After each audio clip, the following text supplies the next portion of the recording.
APPCC chief Congress నుంచి Sharmila bus యాత్ర చేపట్టారు. ఇప్పుడు ఆ లైవ్ చూద్దాం.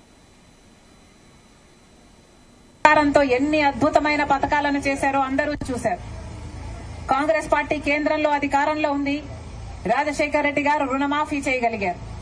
కాంగ్రెస్ పార్టీ అధికారంలో ఉంది. కేంద్రంలో ఉపాధి హామీ పథకాన్ని రాజశేఖర రెడ్డి గారు ప్రవేశపెట్టారు. కాంగ్రెస్ పార్టీ అధికారంలో ఉంది. ఎన్నో అద్భుతమైన కార్యక్రమాలు, రుణమాఫీ అయితేనేమి, ఫీజు రీయింబర్స్మెంట్ అయితేనేమి, ఆరోగ్యశ్రీ అయితేనేమి, జలయజ్ఞం అయితేనేమి, 40 లక్షల మందికి పైగా ఇల్లులైతేనేమి, ఇలాంటివి ఎన్నో చేయగలిగాడు రాజశేఖర రెడ్డి గారు. చెప్పాలనుకుంటున్నది ఏమిటి అంటే, రాజశేఖర రెడ్డి గారు కాంగ్రెస్ పార్టీ మనిషి. కాంగ్రెస్ పార్టీ అధికారంలో ఉంది కాబట్టే కాంగ్రెస్ పార్టీ ముఖ్యమంత్రిగా రాజశేఖర రెడ్డి గారు ఎన్నో చేయగలిగారు. కానీ ఇప్పుడు జగనన్న గారు ముఖ్యమంత్రిగా ఉన్నారు. మరి జగన్మోహన్ రెడ్డి గారు ముఖ్యమంత్రి కాకముందు స్పెషల్ స్టేటస్ తీసుకొస్తానని చెప్పారు. వచ్చిందా స్పెషల్ స్టేటస్? వచ్చిందన్నా స్పెషల్ స్టేటస్? ప్రత్యేక హోదా వచ్చినుంటే మన రాష్ట్రంలో నియోజకవర్గానికి కనీసం ఒక 100 కొత్త పరిశ్రమలు వచ్చేవి. అంటే ఎంత అభివృద్ధి జరిగి ఉండేది, ఎన్ని ఉద్యోగాలు వచ్చుండేవి, ఎంత బాగుపడేది మన రాష్ట్రం. కానీ స్పెషల్ స్టేటస్ ను తాకట్టు పెట్టాడు జగన్మోహన్ రెడ్డి గారు, బీజేపీ పార్టీ. స్పెషల్ స్టేటస్ ఈ రోజు లేదు.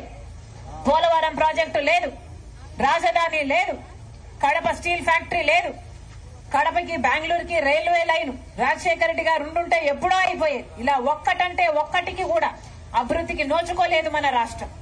ఇవన్నీ ఒక ఎత్తు అయితే, ఈ రోజు రాజశేఖర రెడ్డి బిడ్డ కడప పార్లమెంట్ కు పోటీ చేయడానికి కారణం అదే జగన్మోహన్ రెడ్డి గారు. ఎవరైతే రాజశేఖర రెడ్డి గారి తమ్ముడు వివేకానంద రెడ్డి గారిని హత్య చేశారో, మళ్లీ ఆ హత్య చేసిన వాళ్ళకే జగన్మోహన్ రెడ్డి గారు మళ్లీ ఎంపీ టికెట్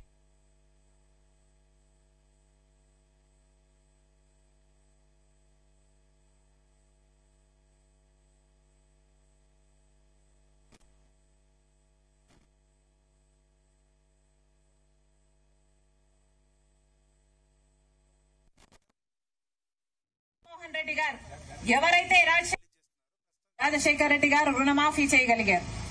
కాంగ్రెస్ పార్టీ అధికారంలో ఉంది. కేంద్రంలో ఉపాధి హామీ పథకాన్ని రాజశేఖర రెడ్డి గారి ప్రవేశపెట్టారు.